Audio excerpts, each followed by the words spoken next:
Bismillahirrahmanirrahim. Alhamdulillahirabbil alamin wassalatu wassalamu ala barakatuh ala sayyidil mursalin sayyidina Muhammadin wa ala alihi washabbihi wa ummati ajmain.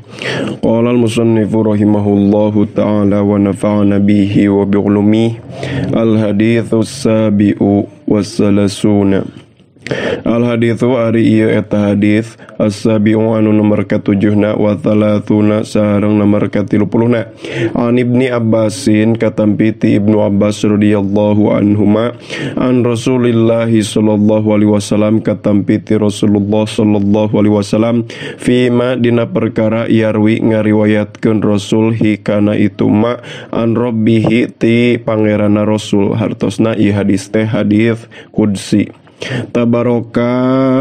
wa ta'ala qala ngadauh Allah innallaha katabal hasanati wassayyiati ilaih kana dauhan anu neme innallaha saektosna Gusti Allah kataba eta nyeratkeun Allah al hasanati kana pirang-pirang kasayaan wassayyiati sareng kana pirang-pirang kawonan tsumma bayyana salajengna ngajelaskeun Allah zalika kana itu madzkur tina hasanat jeung sayyiat faman mangka risa jalma hamma eta kasengsrem itu man bihasanatin kana kasayaan falam ya'mal tuluy teu ngamalkeun itu si man ha kana itu hasanat kataba maka pasti bakal nyatetkeun ha kana itu hasanat saallahu Gusti Allah indahu mungguh itu si man hasanatan kana hiji kasayaan kamilatan anu sampurna wa in hamma sareng lamun kasengsrem itu si man biha kana itu hasanat famila tuluy ngamalkeun itu si man ha kana itu hasanat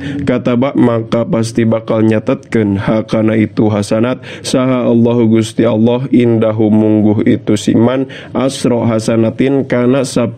pirang-pirang kasayaan ila sab'i mi'ati dhi'fin dugi ka 700 tiklan ila ad'apin dugi ka pirang-pirang tiklan katsiratin anu seueur wa in hamma jeung lamun kasengsrem itu si jalma bisa yatin kana kaawonan falam ya'mal tuluy teu ngamalkeun itu si man ha kana itu sayyi'ah kataba maka pasti bakal nyatetkeun ha kana itu amal saha Allahu Gusti Allah indahu mungguh itu si man hasanatan kana hiji kasayaan kamilatan anu sampurna wa in hamma jeung lamun kasengsrem itu si jalma biha kana itu sayyi'at famila tuluy ngamalkeun itu si jalma ha kana itu sayyi'at kataba maka pasti bakal nyatetkeun ha kana itu sayyi'ah saha Allahu Gusti Allah sayyi'atan kana hiji kaawonan wahidatan anu sahiji. Rawa parantos ngariwayatkeun hu kana itu hadis saha al-Bukhari Imam al-Bukhari wa Muslimun sareng Imam Muslim fi sahihaihima dina dua kitab sahihna Imam Bukhari sareng Imam Muslim bihadhil hurufi kalawan ngangge ieu pirang-pirang huruf. Fangdur mangka kudu ningali anjeun ya akhi hedulur abdi wafaqo muga maparinan taufikna ka urang sadaya saha Allahu Gusti Allah wa iyyaka sareng wajib keur anjeun ila azimi lutfillahi kana ngagungkeun kalembutan Allah taala maha luhur Allah wa ta'amal jeung kudu mikir-mikir anjeun hadhil alfadi kana ieu pirang-pirang lafad wa qauluhu sareng ari dawuhanana Allah indahu tegesna lafad indahu nyata dina lafad katabahullahu indahu hasanatan kamilah isaratun eta hiji isarah ilal i'tinai kana mentingkeun biha kana itu hasanah wa qauluhu sareng ari dawuhan Allah kamilatan tegesna lafad kamilatan nyata dina lafad katabahullahu indahu hasanatan kamilatan litakidi eta tetep pikeun nguatan wa syiddatil i'tinai jeung bangetna mentingkeun biha kana itu hasanah wa qala sareng ngadauh Allah fis sayyiati dina masalah amal awon allati anu hamma kasengsrem si jalma biha kana itu sayyi'ah atau biha kana itu allati tsumma taraka tuluy ninggalkeun itu si jalma ha kana itu sayyi'ah kataba maka pasti bakal nyatetkeun ha kana itu sayyi'ah sa Allah Gusti Allah indahu mungguh itu siman hasanatan kana hiji kasayaan kamilatan anu sampurna Faqada teras nguatan Allah hakana itu hasanah bikamilatan kulapad kamilatan. Jadi sok sanajan misalkan tadina kasengsrem ku pagawean goreng tatkala ditinggalkeun maka eta ninggalkeun pagawean goreng teh jadi hiji kaalusan jeung deui kaalusan eta teh kaalusan anu sampurna lain anu kurang. Wa in amila sareng lamun ngamalkeun itu si jalma hakana itu sayyi'ah kataba maka pasti bakal nyatetkeun Allah hakana itu sayyi'ah sayyi'atan kana hiji kawonan wahidatan anu sahiji. Faqada teras nguatan Allah taklilaha kana nyaeutikeun kana itu sayyi'ah biwahidatin ku lapad wahidah. Ari tadi mah tatkala nyatetkeun hasanah di sifatana teh ku kamilah sampurna, ari tatkala nyatetkeun sayyi'ah mah kawonan di sifatana teh dinaatana teh kulapad wahidah eta teh sebagai penguat saeutikna kagorengan nu dituliskeun ku Allah sebagai bukti sifat Rahman Rahimna Allah.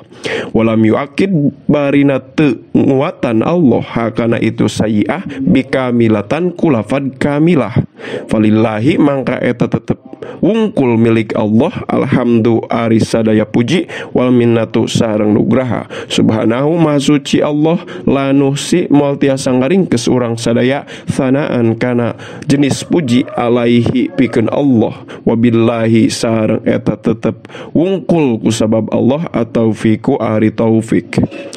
Al haditsu ari ieu eta hadis atsaminu anu nomor kadalapan wa salasuna sareng 30. An Abi Hurairah katampi ti Abu Hurairah radhiyallahu an qala nyarios Abu Hurairah qala kana lapad qala parantos ngedau sa Rasulullah sallallahu alaihi wasallam Rasulullah sallallahu alaihi wasallam innallaha ta'ala kana lapad innallaha ta'ala innallaha saektosna Gusti Allah ta'ala mahalur Allah qala eta ngadau Allah man adani li waliyan ileh kana dauhan anu neme mana risasa jalma adza eta ngamusuh itu si man li pikeun kaula walian ka seorang wali faqad adantu maka nyata ngadeklarasikeun kaula hu ka itu si man bil harbi kana perang wa mata qarraba jeung teu pati-pati gawe taqarrub ilaya ka kaula saha abdi hamba kaula bisain ku hiji perkara ahabu anu leuwih dipika cinta ilaya ku kaula mimma tibatan perkara iftaradtu geus mardukeun kaula hu kana itu ma alaihi ka itu abdi wala yazalu jeung teu eureun-eureun saha abdi hamba kaula yataqarrabu eta gawe taqarrub itu abdi ilaya ka kaula bin nawafili ku pirang-pirang pasunatan hatta uhibba dugi kayan mika cinta kaula hu ka itu abdi fa idza ahbabtu mangka di mana-mana lamun geus mika cinta kaula hu ka itu si abdi kungtu maka bukti kaula sam'ahu eta jadi pangupingna itu si abdi alladzi anu yasma'u nguping itu si abdi bihi ku itu alladzi wa basorhu jeung jadi paningalina itu si abdi alladzi anu yubsiru ningali itu si abdi bihi ku itu alladzi wa yadahu jeung leungeunna itu si abdi alladzi anu yabtisu nangkap atawa nyengkram itu si abdi biha ku itu yad warijlahu jeung jadi sampeana itu si abdi allati anu yamsi lempang itu si abdi biha make itu alati wala insala jeung yakin lamun teh mah menta si abdi ni ka kaula la utianna yakin pasti bakal mere sanya-nyana kaula hu ka itu si abdi wala inista'ada jeung yakin lamun teh mah menta perlindungan itu si abdi ni ka kaula la uidzanna yakin bakal mere perlindungan sanya-nyana kaula hu ka itu si abdi rawa parantos ngariwayatkeun hu kana itu hadis saha al-Bukhari Imam al-Bukhari. Al haditsu ari ieu eta hadis at-tasi'u anu nomor kasalapan wa thalathuna sareng 30 an Ibni Abbasin katampi ti Abdullah bin Abbas radhiyallahu anhuma naon anna Rasulullah sallallahu alaihi wasallam sayaktosna Rasulullah sallallahu alaihi wasallam qala eta ngandika Rasulullah sallallahu alaihi wasallam innallaha tajawaza li ilaih kana dawuhan anu neme innallaha sayaktosna Gusti Allah tajawaza eta ngahapunten Allah li pikeun abdi an ummati ti umat abdi al khotoa kana kasalahan awin nisyana atanapi kahilafan wama jeung hampura kana perkara ustukrihu dipaksa itu ummati alaihi karena itu ma haditsun ari ieu eta hadis hasanun anu sae rawa parantos ngariwayatkeun hukana itu hadis sah Ibnu Majahin Ibnu Majah wal Baihaqi sareng Imam Al Baihaqi wa ghairuhuma sareng salianti itu Ibnu Majah jeung Baihaqi. Al haditsu ari ieu eta hadis al arbauna anu nomor ka-40 an Ibni Umar katampi ti Abdullah bin Umar radhiyallahu anhuma qala nyarios Ibnu Umar akhadha Rasulullah sallallahu alaihi wasallam biman kiwi ilaih kana cariosan anu neme akhadha parantos nyandak sa Rasulullah sallallahu alaihi wasallam Rasulullah sallallahu alaihi wasallam biman kibi kana dua punduk abdi faqala teras ngadauh Rasulullah sallallahu alaihi wasallam kun fid dunya ka annaka gharibun ilaih kana dawuhan anu neme kun kedah buktos anjeun fid dunya di dunia ka annaka kaya sanyana anjeun gharibun eta anu asing au abiru sabilin atanapi seorang pengembara traveler wa kana bari bukti saha Ibnu Umar rodia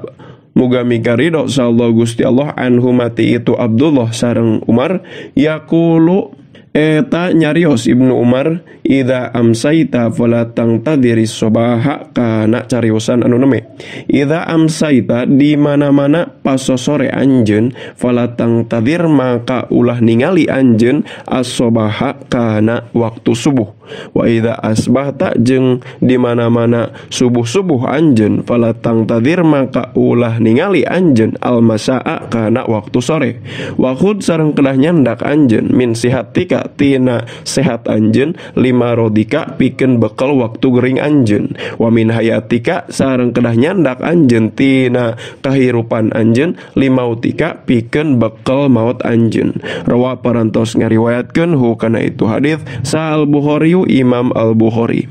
al haditsu ari ieu eta hadis al hadi anu nomor kahiji wal arbauna sareng 40 an Abi Muhammadin katampi ti Abu Muhammad Abdullah ibni Amrin tegesna Abdullah bin Umar ibnil Asi Umar putra pamegetna As radhiyallahu anhuma qala ngadauh